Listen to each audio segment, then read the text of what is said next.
سورہ قصص آیت نمبر 20۔ اعوذ باللہ من الشیطان الرجیم، بسم اللہ الرحمن الرحیم۔ ہم سورہ قصص میں اس واقعے تک پہنچے تھے کہ کس طرح سے موسیٰ علیہ السلام سے انجانے میں قتل ہو گیا، اور جب دوسرے دن بھی وہ نکلے شہر میں، اور پھر اسی شخص نے جو ان کی جماعت میں سے تھا وہ دوسرے کے ساتھ لڑ رہا تھا، جس پر موسیٰ علیہ السلام نے جب اس کی طرف اپنا ہاتھ بڑھایا اور کہا کہ تم ہی لڑاکو ہو یا تم ہی لڑتے ہو، تو اس نے کہہ دیا کہ کیا آپ مجھے بھی مار دیں گے جیسے آپ نے کل ایک شخص کو مار دیا تھا۔ یعنی اس طرح موسیٰ علیہ السلام کا قتل کھل گیا، اور ہم جو آیت نمبر 20 میں بہت شارٹ کٹ دیا گیا ہے کہ وَجَاءَ رَجُلٌ مِّنْ أَقْصَى الْمَدِينَةِ، آیا ایک شخص دور شہر سے دوڑتا ہوا، یسعى دوڑتا ہوا، آیا ایک شخص دور شہر سے دوڑتا ہوا، قال یا موسیٰ، اور اس نے کہا کہ اے موسیٰ، ان الملأ یأتمرون بک، بے شک سردار وہ مشورہ کر رہے ہیں تمہارے لیے، لیقتلوک، تاکہ وہ قتل کر دیں آپ کو، فخرج، بس آپ چلے جائیے، نکل جائیے، انی لک من الناصحین، بے شک میں آپ کے لیے خیر خواہوں میں سے ہوں، اور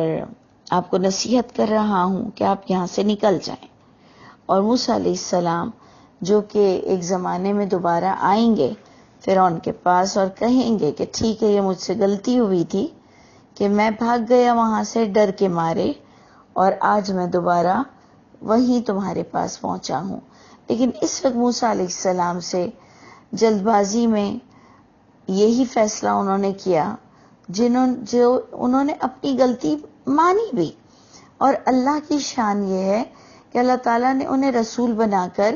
دوبارہ اسی مقام پر بھیجا۔ اور ہم ہمیشہ یہ بات کہتے ہیں کہ دیکھیں وہ پلٹ کر آئے بھی جب رسول بن کر، تو پھر فرعون نے انہیں اریسٹ نہیں کیا۔ کیوں نہیں کیا؟ یقیناً ان کا جو کیس ہے وہ ضرور سنا گیا ہوگا، ان کے کیس کے بارے میں ضرور جانچ پڑتال ہوئی ہوگی۔ آپ دیکھیں گے کہ جب وہ نبی بن کر دوبارہ جہاں سے بھاگ رہے ہیں، جب یہ وہاں پہنچیں گے دوبارہ تو انہیں اریسٹ نہیں کیا جائے گا، لیکن اس وقت ہم پڑھ رہے ہیں کہ ان سے جو قتل ہو گیا اور وہ بھاگ گئے، اور اللہ تعالیٰ بھی بتا رہے ہیں کہ فخرج منہا خائفا، پس وہ نکل گئے اس شہر سے خائفا، ڈرتے ہوئے، خوف کے ساتھ، یترقب، اور یہ سوچتے رہے، یہ سمجھنے کی کوشش کرتے رہے، ٹوہ لیتے رہے کہ مجھے کہاں جانا چاہیے۔ قال، اور پھر اس پر وہ کہ مجھے کہاں جانا چاہیے اپنے رب سے دعا کرتے ہیں اور کہتے ہیں رب نجنی من القوم الظالمین، اے میرے رب نجات دیجیے مجھ کو ظالم لوگوں میں سے۔ یعنی آپ دیکھیں کہ یہاں پر بھی ان کا کانسیپٹ بہت کلیئر ہوتا ہے کہ وہ فرعون کے محل میں پرورش پائے ہیں، لیکن ان کی تعلیم وہی اللہ کے عقیدے پر اور اللہ سے دعا مانگنے پر ہے۔ آپ سے ہم نے پہلے بھی ایک آیت بتائی کہ جب ان سے قتل ہو گیا تو انہوں نے کہا کہ یہ شیطانی عمل میں سے ہے، اور اس وقت بھی انہوں نے اپنے اللہ سے دعا کی تھی۔ تو یعنی ان کا ایک کانسیپٹ ہمیں کلیئر ہو رہا ہے کہ یہ توحید کے پرچار کرنے والے تھے بچپن سے ہی۔ ان کی ماں جو تھی وہ وہی اللہ کے دین کو سمجھانے والی عورت تھی، اور اس پر جب وہ گھبرا کر بھاگ گئے ہیں تب بھی وہ اللہ سے دعا کر کے کہتے ہیں کہ اے میرے رب نجات دیجیے مجھے ظالم لوگوں میں سے۔ وَلَمَّا تَوَجَّهَ تِلْقَاءَ مَدْيَنَ، اور جب انہوں نے رخ کیا، انہوں نے توجہ کی مدین کی طرف، قال، پھر کہتے ہیں اپنے اللہ سے کہ عسیٰ ربی، کہ امید رکھتا ہوں کہ میرا رب، ان یہدینی سواء السبیل، یہ کہ وہ راستہ دکھائے مجھے، صحیح راستہ، سیدھا راستہ، برابر راستہ. یعنی وہ اپنے رب سے کہتے ہیں کہ اے اللہ میں امید کرتا ہوں کہ آپ مجھے صحیح جگہ جانے کی توفیق عطا فرمائیں گے، سمجھ دیں گے. یہ دیکھیں اس طرح سے چلتے چلتے بھی بندہ استخارہ کرتا ہے، چلتے چلتے بھی اس طرح سے انسان سوچ میں بھی اپنے اللہ کو یاد کرتا ہے، اپنے رب سے خیر مانگتا ہے، جسے استخارہ کہتے ہیں. نہ کہ کوئی خاص دن کیا جائے اور نہ کہ رات کے وقت کیا جائے اور پھر خواب میں کچھ دیکھا جائے. ایکچولی اللہ سے خیر مانگنا جو کہ آپ دیکھیں نبیوں کی سنت ہے، لیکن کوئی رنگ کو دیکھنا، کوئی مقرر دن کو سونا اور وہ بھی سوتے ہوئے کرنا، ایسا کوئی آپ کو استخارہ نظر نہیں آتا. یہاں پر آپ کو کلیئر نظر آتا ہے کہ وہ اپنے رب سے خیر مانگتے ہیں اور پھر وہ مدین کی طرف رخ کرتے ہیں. وَلَمَّا وَرَدَ مَاءَ مَدْيَنَ، اور اللہ فرماتے ہیں کہ جب وہ وارد ہوئے، پہنچے ماء مدین، مدین کے کنویں کے پاس، پانی کی جگہ کے پاس. وجد علیہ امہ، پایا موسیٰ علیہ السلام نے کہ وہاں پر ایک پوری جماعت تھی، من الناس، لوگوں میں سے. اور وہ کیا کر رہے تھے کہ یسقون، وہ کنویں کے پاس سقا، پانی پلا رہے تھے. ووجد من دونہم امرأتین تذودان،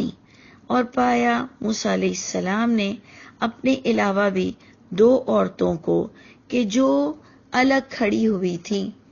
یعنی تقریباً تمام لوگ ایک ساتھ اپنے جانوروں کو پانی پلا رہے تھے، دو عورتیں اور یہ الگ سے کھڑے ہوئے تھے. جس پر آپ دیکھیں کہ ان کا ایک جذبہ کسی کی مدد کرنے کا اور اتنا فرینک اور اتنا فرینڈلی سٹائل. انہوں نے ان عورتوں سے پوچھا ما خطبکما، کیا ارادہ ہے، کیوں کھڑی ہوئی ہو؟ قالتا، دونوں نے کہا لا نسقی حتی یصدر الرعاء، نہیں ہم پلا سکتے ہیں پانی یہاں تک کہ یصدر الرعاء، کہ وہ لے جائیں اپنے جانوروں کو. وابونا شیخ کبیر، کیونکہ خود بخود پھر بات بنتی ہے کہ تم عورتیں ہو کر کیوں آئی ہو. تو اس میں وہ خود ہی جواب لے آتی ہیں، کیونکہ لازمی سارے مرد ہوں گے اور دو عورتیں کھڑی ہوں گی، تو ایک بات بتاتے ہوئے بندہ خود سے بتاتا ہے کہ میں عورت ہو کر کیوں کھڑی ہوئی ہوں. انہوں نے کہا وابونا شیخ کبیر، کہ ہمارا باپ بہت بڈھا ہو گیا ہے، بہت زیادہ بوڑھے ہیں ہمارے والد. دیکھ لیجئے کہ وہی اولاد ہے، بیٹیاں ہیں اور باپ کا کام کر رہی ہیں. یعنی آپ دیکھ لیں کہ یہ ہر دور میں چلتا چلا آیا ہے کہ اگر بیٹیاں بھی ہیں اور اگر باپ بوڑھا بھی ہے تو انہوں نے ہی باپ کی خدمت کرنی ہے. اچھا جی، اب دیکھیں وہی موسیٰ علیہ السلام کے پاس نیکیوں والا جذبہ اور بڑا ہی پاکیزہ جذبہ.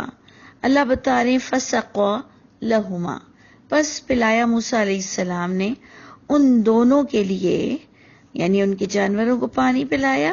ثم تولا، پھر وہ وہاں سے نکل گئے، پھر گئے الی الظل، ایک سائے کی طرف. فقولا، پھر اپنے اللہ سے دعا کرتے ہیں اور کہتے ہیں ربی انی لما انزلت الی من خیر فقیر. بڑی پیاری دعا ہے، اپنے اللہ سے بڑے معصوم اور بڑے پیار سے کہتے ہیں اے میرے رب، بے شک میں ہر اس چیز کے لیے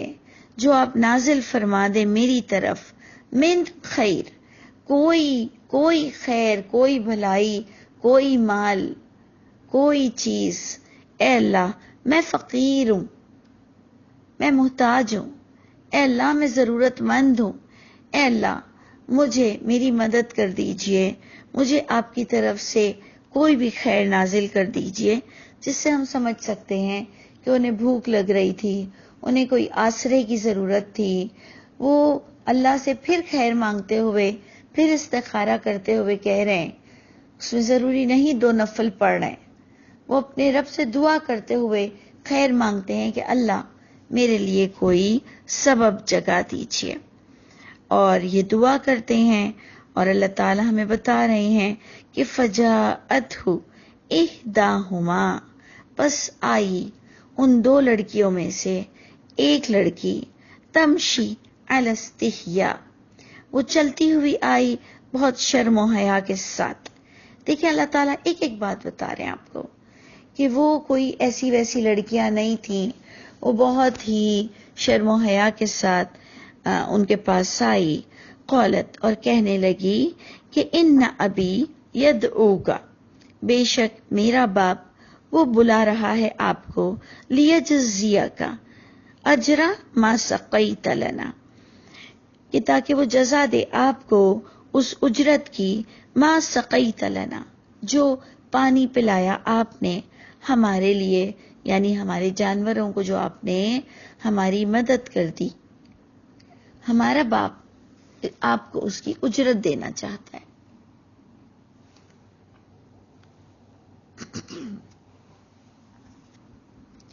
اور آپ دیکھیں کہ وہ کتنے سمجھدار ہیں موسیٰ علیہ السلام، کہ ان کو باقاعدہ نظر آیا کہ اللہ نے کوئی ذریعہ بنا دیا ہے،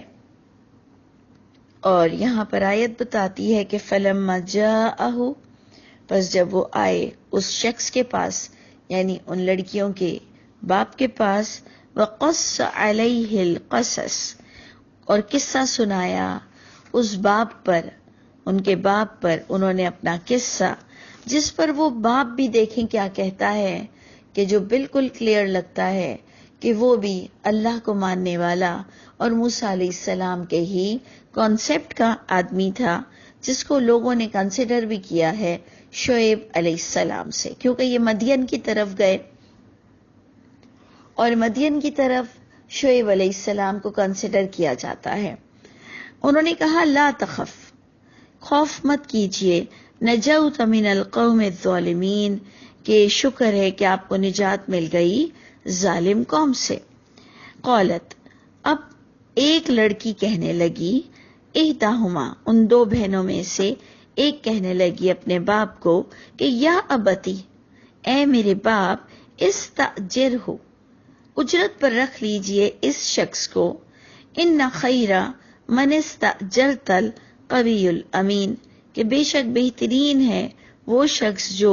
اجرت پر رکھے ہم، جو کہ قوی بھی ہو، یعنی قوت والا بھی ہو، اور امین بھی ہو، امانت دار بھی ہو۔ یعنی دیکھیں وہ لڑکی نے محسوس کیا ہوگا کہ موسیٰ علیہ السلام کی نظروں کا، موسیٰ علیہ السلام کا ایک جائزہ لیا ہوگا، اس نے کہا یہ قوت والا بھی ہے، امانت دار بھی ہمیں چاہیے، تو بہترین ہوگا کہ ہم اس کو رکھ لیں۔ جس پر باپ کیا کہتا ہے انشاءاللہ ہم اس کو ڈیٹیل میں پڑھیں گے، کیونکہ باپ بہت ہی گہری بات کہتا ہے، بہت ہی تھوڑی سی آج کے دور میں ہمیں عجب سی بات لگتی ہے، انشاءاللہ اس کو ہم پھر ڈسکس کرتے ہیں۔